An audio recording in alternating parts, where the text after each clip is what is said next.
In June 2026, Tamil Nadu government announced its ambition to become a 1.5 trillion economy.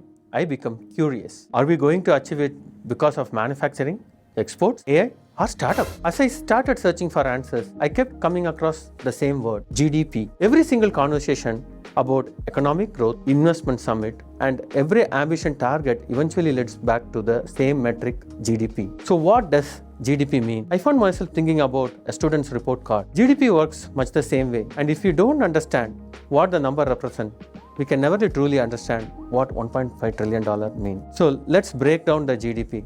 By looking into product, do you think it's only physical products like you holding a pen, a car or something?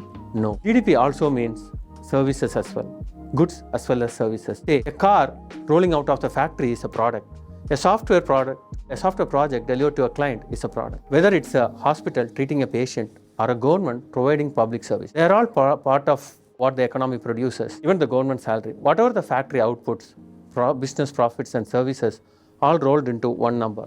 Then let's look into domestic. GDP only cares about the economic value created within the physical boundaries of the state. Yes. Take an example. Hyundai is a South Korean company. But if Hyundai car is manufactured right here in Chennai, that production becomes a part of Tamil Nadu's GDP, not South Korea's. Now let's look into what gross means. So gross means without accounting for any depreciation or the wear and tear of any machineries or maintenance. It's the entire gross. That's why we call it as a gross domestic product. So when thinking about this, another question was coming across for me. Like, I was really running a business for some time, and also before that I developed software for multiple companies. Like we deal with vendors, suppliers and everything. So what exactly like GDP is counting? Isn't it double counting, like if whatever is produced within a state? Say for example, a steel manufacturer manufactures a steel and giving it to a car manufacturer. Now the car manufacturer is actually selling it. So if GDP measures the production, is it counting every one of these transactions? Because if that's true, wouldn't the same value be counted again and again? To elaborate, say the car company is buying a steel for 10 lakh rupees and the car is getting sold after building it for 20 lakh rupees. Will GDP become 30 lakh, or what will be the exact GDP in this case be? That is the question that I had on myself. So why shouldn't GDP count both? Was my question. But I was asking the wrong question to myself, because GDP doesn't look into how many sales happen. GDP is in measuring the business activity. It is measuring the economic value. The value it is created within this borders. Like say for example, like if it is Tamil Nadu is the border, then Tamil Nadu. If India is the border, it is India. So it is not calculating the seats, the dashboard, the tires, all this. It only calculating the value of final goods, final services, whatever is the final output. So GDP ignores the intermediate calculation. That's why there is a Ministry of Statistics available to calculate all this. So now we understood the idea of what a GDP exactly measuring. Not a book definition of GDP, but what exactly GDP is measuring. Everything now looks much simpler. I understood what is gross, what is domestic, what is product, what is not counted, what is it counting. And GDP isn't a number, it is like a metric system. Like say for example, we have a kilograms or miles. Similarly, GDP is an universal metrics for measuring the economy, every economy, whether it is Tamil Nadu, India, Japan or the United States. Ultimately grows through four simple pillars. That is how everybody measures it. Consumption, investment, government spends and net exports. Yes. So these are all the four pillars, and consumption is the easiest one. It's what all of us do every day. Buying a grocery, paying a school fees, buying a train tickets or a holiday that you are going. All these are parts of consumption, but economics doesn't build consumption alone. It's not just with the people money. There is an investment part into it. It's not about buying shares. Say like you are buying a share, that doesn't count, right? It is not the money you spend today to produce something tomorrow. So each company buying a machinery, that comes into an investment. Like a automobile factory comes up, or an electronics plant comes up, or a semiconductor facility. All this adds up to the investment. So it's growing because the economy is building the capacity it produces much more than the future. That's investment. That's exactly why government work hard to attract the investment. They are not bringing the factories, they are creating tomorrow's GDP. And the third pillar is government spending. Say the roads, ports, airports, metro rail, the public transport, all this are government spends for the economy. And the net exports, GDP doesn't simply add any exports, it adds exports after reducing the value of the imports. If we sell more to the world than we buy, GDP gets a positive contribution. If imports are higher, net exports become negative. That doesn't mean imports are bad. Many imports are essential. They help businesses to produce more. GDP is simply measuring the balance between what we sell to the world and what we buy from it, and that's it. Once I understood these four pillars, everything else started making sense for me.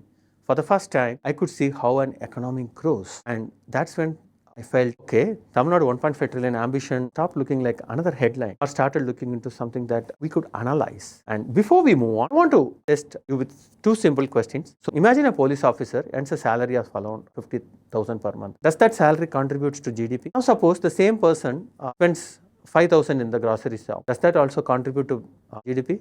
If yes, isn't both double counting? Comment your answers below. I have one more question as well. Let's say a builder spends 50 lakh building a house this year, but nobody buys it this year. Should it still be counted in GDP, or should GDP wait until someone actually purchased the house? Pause the video for a moment and comment it. Don't worry, we will answer both before this video ends. Once you understand these answers, you will never look at the GDP the same way again. And understanding GDP is only halfway through. Every year we hear GDP has grown, the economy has become bigger. So is it like when GDP grows, we have become richer, or things simply become more expensive? Because those are two different things. Your favorite tea shop nearby selling a tea for rupees 10 today, and 5 years later, if the cup costs 30. Now, anything changed in the economy, or it just simply the price got increased more? The customers is not increased, the same customers are coming in, but 3 times the economy grow in years. That is how a 10 rupees tea looks in 30 rupees. What exactly is happening around? That is where like economists makes an important distinction. Again, like how they made the double counting. The nominal growth and the real growth. Say like nominal growth is the number you see on the surface. It includes the inflation. If prices goes up, nominal GDP also goes up. Even if the economy hasn't produced much more than before. Real growth removes the inflation effect. It asks a much better question.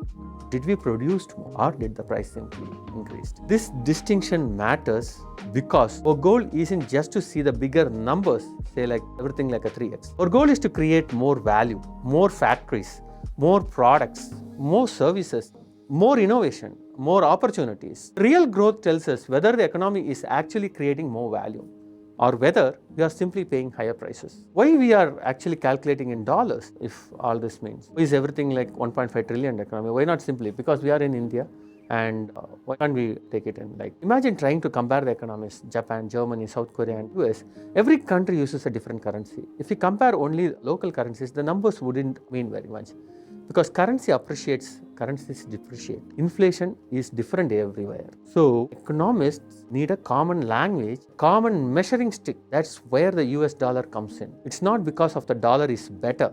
It's because it's the world mostly widely used reference point for comparing the economies. It gives us a common scale. Now, here is something useful to remember. Whenever I mention like 10 billion, I want you to immediately think like that roughly 1 lakh crore. Currently, it is like 95,000, and for government scaling, they mentioned as 85, but still roughly whenever we are discussing, if you feel like 10 billion, just think about it. That's what $1 lakh approximately mean in today's currency standard. Now that we know how to see the scorecard, so looking at the Tamil Nadu scorecard like any student's report card that we see early. So what Tamil Nadu's worth currently is, it's approximately 420 to 440 billion. We set a 85 rupees per dollar in 2 years back, and that comes to around somewhere around 36 to 38 lakh crores. And Tamil Nadu economy is already larger than the economies of the world, such as Finland and Portugal, and just few billions to reach the economy to Vietnam. And depending on the year and exchange rates, we are like almost near to Pakistan, despite Pakistan having a roughly 3 times of Tamil Nadu's population. Suddenly, 440 billion didn't feel like another statistics. It felt like an economy operating on a global stage. Tamil Nadu consistently hold a second position among the Indian states, if you are looking into the Indian economy. And that's when I looked into that completely, how I looked into Tamil Nadu's economy, because with just 4% of the land area and 6% of India's population, we are almost contributing to 9% of India's economy. Think about what those 3 numbers are really saying. That's definitely not because of luck that we are there. It's because of industrial capability, capital investment, export competitiveness, and the execution coming together. And that's one of the reasons Tamil Nadu, you need to pay close attention to Tamil Nadu, because think it in another way, like India has set its sight on becoming a $10 trillion economy. If Tamil Nadu continues to close to like 9 to 10%. We are almost there like a 1 trillion economy in by 2030. But let's come why it might be or not in a later stage. This is a part of India's. The goal is no longer just to keep the pace with India's growth. It's to become 1.5 trillion economy so that we want to be a larger share in the Indian economic future. See, that is what the government is planning. And that when we say government, I also naturally had another question like, okay, what's the benefit that government gets when the economic growth? How the government actually is earning? That is one question that came to my mind. With GST, tax slabs of 5%, 18%, I was thinking about, okay, somewhere around 10% the government should earn from GST alone. But Tamil Nadu GST collection only around 1.9 to 2.2 crores, 2 lakh crores, only 3 to 4% of the entire GDP. So that's simply didn't make sense to me because I was how to compare this because only like this much. So GDP measures the value it creates across the entire economy, and GST measure the tax collected on this transaction. Those are not the same thing. Think about everything that contributes to GDP: agriculture, government service, healthcare, education, exports. They are not part of the GST. So export doesn't add to GDP because give a competitiveness to everyone in the global market. So suddenly I understood, okay, why only 3%? And now it makes sense to me, okay. And there are factors, when an economic activity actually grows, so many other sources of revenue also come into it. Say like you are buying, factory buying land, a stamp registration comes in and excise duty comes in, electricity comes in and mining. A growing economy creates a broader revenue base. That's why governments compete to aggressively try to get the investments from different parts.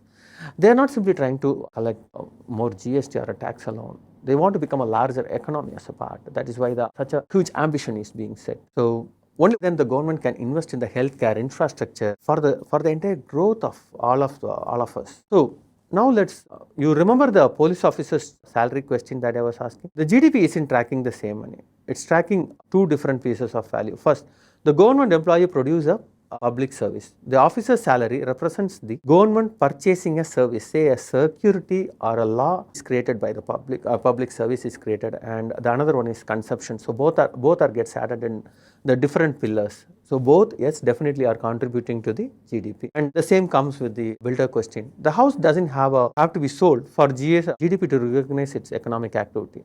The moment the builder creates a new asset, GDP records it as investment.